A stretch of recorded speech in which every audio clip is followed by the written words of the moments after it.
No nosso podcast CRM Paraíba, eu, Cláudio Orestes, estou com o Dr. Sebastião Costa. Iremos abordar a questão da alergia respiratória. Dr. Sebastião, a gente está no mês assim festivo, um mês que no Nordeste é impactante, mas tem uma questão de tradições com relação a fogueiras, fogos e fumaça, de uma maneira geral. E a questão é, pessoas que têm alergia respiratória, como elas enfrentam esse mês de junho? Como elas devem se proteger, né? Evitar contato com fumaça. Vou só colocar um exemplo aqui, viu? Eu passei muito tempo vendo pacientes lá no hospital da Unimed, né? E um dia me ligaram, tinha uma moça lá, uma jovem lá de Santa Catarina, de Florianópolis, que estava aqui, hospedada aqui em Tambaú, e houve um incêndio lá em Tambaú. Uhum. Essa pessoa, ela tinha tido crise de asma na infância, 5, 6, 7 anos de idade. Estava muito bem, inalou aquela fumaça, me chamaram para lá. Essa paciente passou 11 dias internada no hospital da Unimed, com crise de asma, por causa dessa fumaça. Então, minha gente, se você tem rinite alérgica, se você espirra, se você entope esse nariz, se tem coriza, cuidado com fumaça. E se você já cansou alguma vez, se você inalar uma fumaça, você pode escrever o que eu estou dizendo, você vai bater no serviço de emergência. Porque a crise provocada pela fumaça, principalmente de fogos, que é pior do que a outra, é muito complexo, muito, muito complicado, tenham muito cuidado. O que caracteriza uma alergia respiratória? Assim? Quais são os fatores? Tá. No primeiro lugar, a gente dizer que a alergia respiratória são a rinite, né? A rinocinusite, né? E a asma, né? Basicamente isso, né? Quais são os fatores que mais determinam isso? Os ácaros.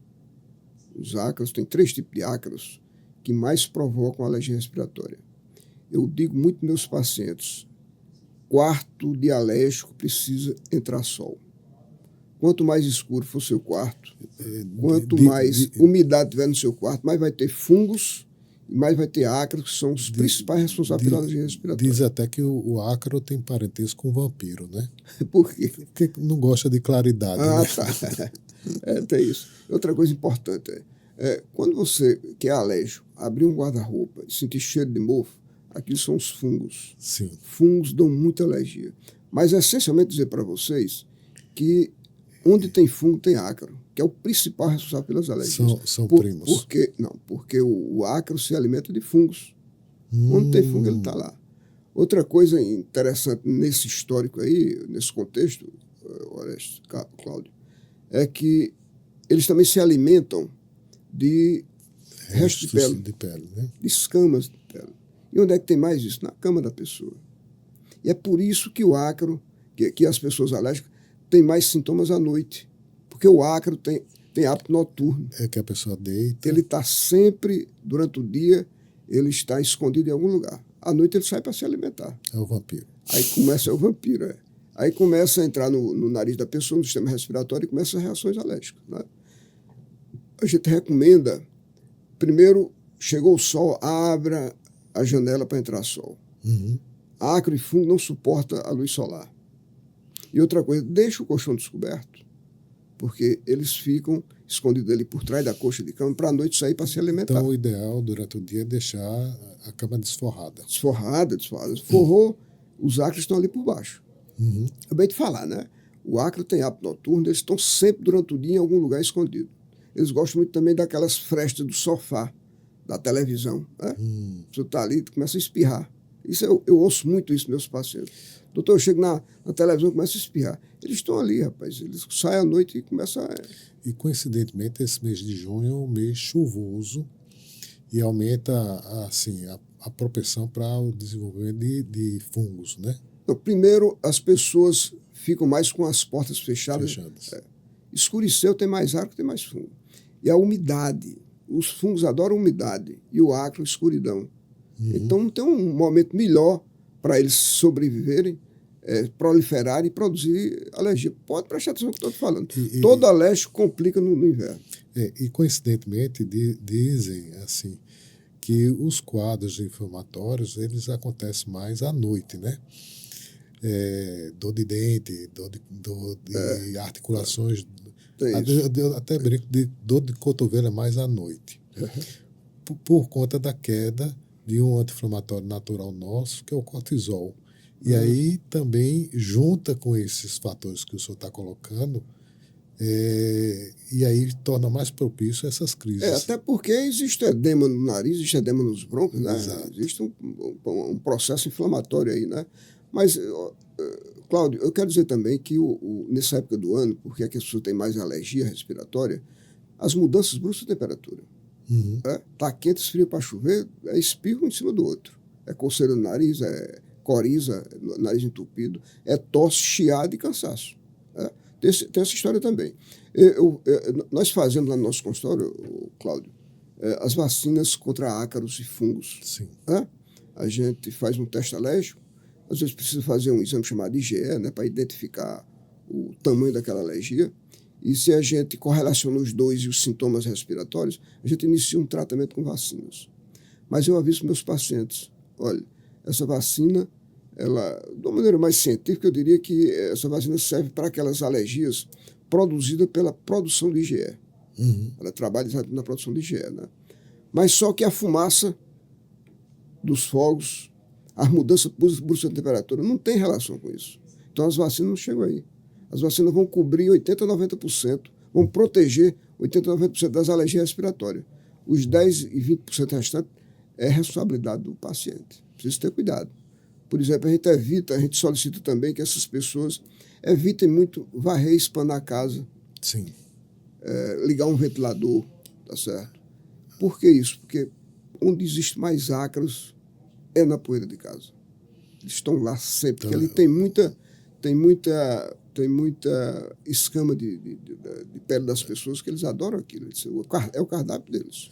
Então, esse cuidado com o ambiente é fundamental. Eu digo para meus pacientes demais, olha, eu trato pneumonia, eu trato bronquiectasia, eu trato bronquite sozinho. Não preciso de ajuda de ninguém, só a minha competência e o tratamento que eu fizer.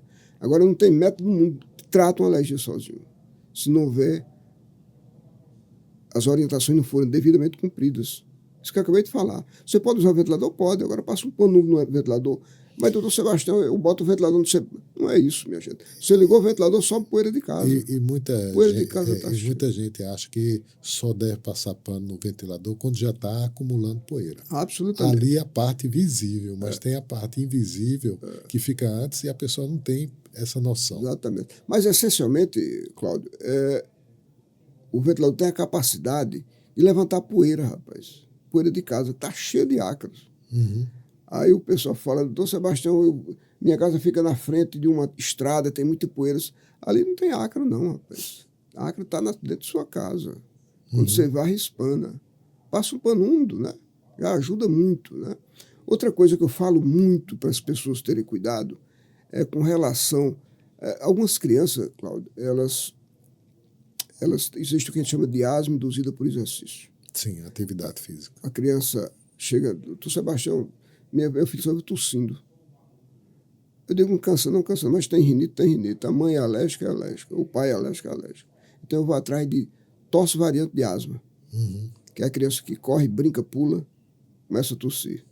A criança que amanhece o dia tossindo, quando começa a escurecer, começa a tossir. Quando ri, tosse. Quando chora, tosse. Isso chama-se tosse variante de asma. É um tipo de asma sem o cansaço. Mas pode investigar que está lá os pais alérgicos e a criança deve ter uma rinitezinha qualquer. Então, essa criança pode ter essa variante sem necessariamente cansar. Sem cansar. Só atentar para a questão da tosse ou rinite persistente, que exatamente, pode ser significativo, né? Falando assim, a gente está vivendo assim, uma ascensão grande de infecções de vias aéreas superiores e que pode ser, às vezes, confundida com um quadro alérgico. Assim, na sua expertise, na sua opinião, o que é que distingue uma coisa de outra? Tá. Importante essa pergunta, viu, Cláudio? Veja bem, os sintomas são iguais. Uma virose respiratória dá muitos sintomas nasais. Espirro, coriza, entupimento nasal, tosse. Né? As alergias, mesma coisa. O que é que vai distinguir um do outro? Febre dor no corpo, indisposição, fadiga, isso é coisa de virose, que tem todos os sintomas de uma rinite alérgica. E como é que eu vou achar que é uma rinite alérgica ou uma rinocinusite alérgica? Secreção clarinha, transparente, coceira no nariz, coceira na garganta, no olho, no ouvido. A rinite, Cláudio, raramente vem isolada. Ela vem com rinoconjuntivite, coçando o olho, Sim. rinootite, coçando o ouvido, e rinofaringite, coçando a garganta.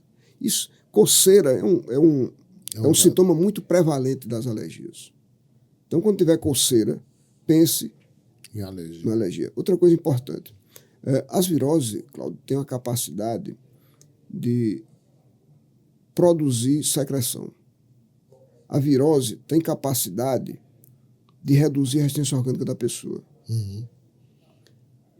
As bactérias se alimentam de necrose celular, e as viroses fazem isso. Então, nós temos necrose celular, nós temos redução da resistência orgânica e produção de secreção. Esses três fatores atraem muitas bactérias. É comum na nossa rotina, a virose tem autonomia, chega sozinha e vai embora sozinha. Você não tem como intervir na evolução dele. É autolimitada. Exatamente. A gente apenas reduz a intensidade dos sintomas. Agora, no fim das viroses, por esses fatores que eu acabei de falar, a conjunção desses fatores atrai muita infecção bacteriana. O primeiro sinal é lá no fim começar a ficar com o corpo mole, ou então secreção esverdeada, secreção purulenta, esverdeada, ou então amarela escura. Isso é o primeiro sinal de uma infecção bacteriana chegando no fim de uma virose. Então, ele pode ter um quadro viral inicial com febre, que é normal nos primeiros dias, passar um tempo afebril, e aí ele volta a ter febre que não era para ter mais. Não era para ter mais. Então, já nesse ponto, já pensa numa infecção bacteriana. E principalmente a secreção começa a ficar esverdeada. Se bem, viu, Cláudio, que está me chamando a atenção de meu e de meus colegas. Essa virose agora, há uns 2 a 3 meses que uma pessoa inteira já pegou essa virose. O estado da Paraíba todo. Os pontos-socorros lotados. Exatamente. No início, as viroses também, às vezes, provocam secreção esverdeada. Mas as viroses têm um sintoma muito característico, né, rapaz? É dor no corpo, é uma exuberância muito grande de sintomas, dor no corpo, dor de cabeça, fadiga, dificuldade de respirar, indisposição e muitos sintomas nasais. Como é que eu vou diferenciar de uma infecção bacteriana de uma infecção por vírus? Essa exuberância de sintomas do vírus, né? Os sintomas da infecção bacteriana é mais bem comportado. Eu estou separando aqui, né? Não é da infecção bacteriana no fim de virose, não. Mas a infecção bacteriana ela é mais bem comportada. Ela vem com tosse, secreção esverdeada. No caso das infecções virais, são mais exuberantes. Muito, os sintomas. E a bacteriana é mais discreta e mais localizada. Mais localizada, exatamente. Você, se bem, vamos voltar para a asma, né? Que é muito comum as pessoas chegarem... As crises de asma, tanto pode ser pela fumaça, que não tem IgE participando, tanto pode ser por uma exposição aos ácaros, aos fungos, né? Mas pode ser também por infecção. Então, às vezes a gente faz vacina no paciente. Faz vacina gripal para justamente evitar que tenha um fator desencadeante nas viroses. Todo paciente asmático chega uma virose, quase 100% vai cansar. Vai ter todos os sintomas da asma, né? Tosse, secreção, chiado, começa a chiar o peito. Né? E uma das coisas que preocupa também é a questão do uso, às vezes, indiscriminado de antibióticos em pronto-socorro. Como o senhor bem falou, é importante e corticoide, e distinguir uma da outra. Eu sempre brinco dizendo que um quadro viral, sem antibiótico, ele dura 1 semana. E com antibiótico, ele dura 7 dias. Então, ou seja, não existe distinção. Então, ter todo o cuidado e tem estatística que mostra que 80% das infecções abaixo de 3 anos são virais, a princípio. Mas ficar alerta que, eventualmente, pode, com essas características que o senhor bem traduziu, com relação às infecções bacterianas, né? Exatamente. Cláudio, deixa eu falar outra coisa aqui. Uma pessoa alérgica, tem o pai e a mãe alérgico, né?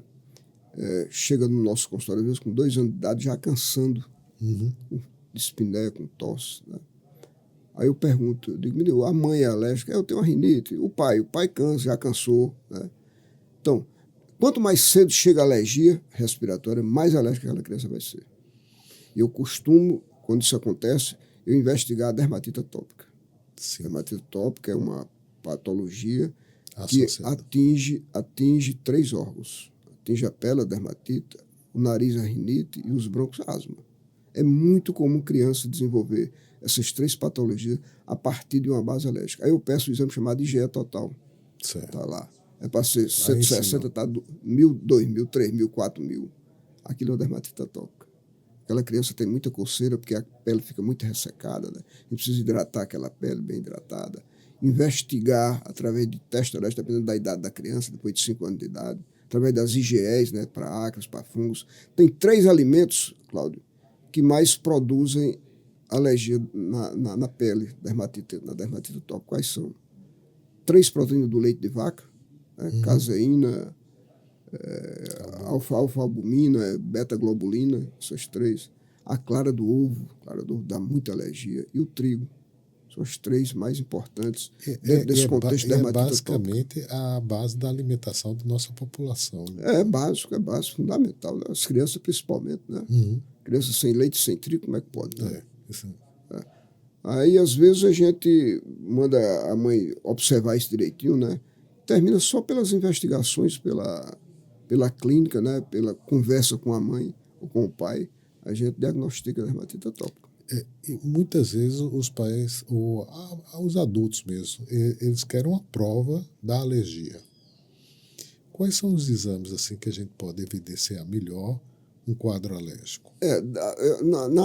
Na criança acima de 5 anos de idade, o teste alérgico, né? Pode fazer um pouquinho antes, né? Mas de 5 anos de idade é melhor, né? E criança menos de 5 anos, a gente tenta a IgE, né? A IgE é para os 3 ácaros, a IgE é para o leite, para as proteínas do leite, a clara do ovo, o trigo. A gente diagnostica. Isso para os pais é muito interessante, muito importante, porque a gente diagnostica e mostra para ele onde é que está a causa básica. Às vezes eles acham como São Tomé. Eles precisam ver para quê, né? Eles gostam demais quando a gente pede os exames, que dá tudo, a gente mostra para eles que realmente aquilo ali não tem o que discutir. Ali é aquilo mesmo e acabou. Né? Mas, Cláudio, de uma maneira... No adulto, vamos falar do adulto um pouquinho, né? O adulto, essa dermatite atópica, ela acontece em três níveis, né? A criança, o adolescente e o adulto, né? As adultas é mais difícil, né?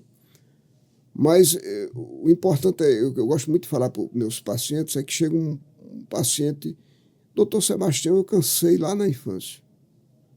E agora eu estou chiando o peito. Eu estava bom da asma. Eu digo, você conhece o hino do Flamengo? Uma vez Flamengo, sempre Flamengo. A asma é do mesmo jeito, meu amigo. Aí eu começo a perguntar, você de vez em quando não tem esse nariz espirrando, não? Aí espirro de vez em quando. Você, às vezes, não tem uma corizazinha, né? Quando varre uma casa, quando expõe na casa, quando abre um guarda-roupa, tem. Rinite e asma são irmãs gêmeas. Elas caminham juntas, a base é a mesma. Você não pode separar. De cada 10 asmáticos, Cláudio, 8 tem rinite associada. E a base é a mesma. Os ácaros, os fungos, mudança de temperatura, a fumaça, tudo isso provoca a mesma coisa. Rinite e asma. Então a gente percebe um alérgico pelo faro. Pelo faro, exatamente. Pelo nariz. Pelo nariz. A rinite é bem sempre mais graças a Deus, né? Porque a rinite, no paciente alérgico, a rinite vem com muito mais frequência, né? Mais prevalente. A asma é menos, né? Porque a asma a pessoa sofre bem mais, né? Ela causa mais dano, né? Bem mais danos, né? Eu gostaria que o senhor fizesse uma recomendação, pela sua experiência, com relação aos cuidados da alergia e principalmente ao momento que a gente está vivenciando agora nesse mês de junho. Ótimo. Gente, primeiro não perca esse podcast. É muito importante as orientações que a gente está conversando aqui com o Dr. Cláudio, né? Quem for alérgico, a primeira coisa que tem que fazer é olhar o quarto. Eu digo que, Cláudio, que o quarto de dormir é o refúgio dos alérgenos. Ali onde eles estão. Pode prestar atenção. Todo alérgico, rinite, rinocinusite e asma, sofre muito mais à noite.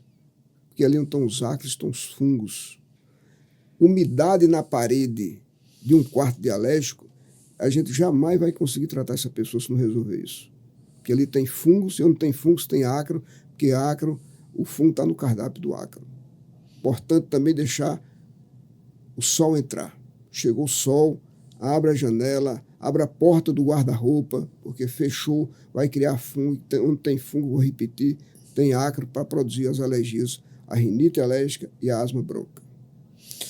Bom, terminando nosso podcast, só tenho a agradecer a sua experiência, o conhecimento e deixar o convite para outra oportunidade a gente poder falar sobre os outros temas. Tá certo, doutor? Pois não, obrigado Sebastião. você.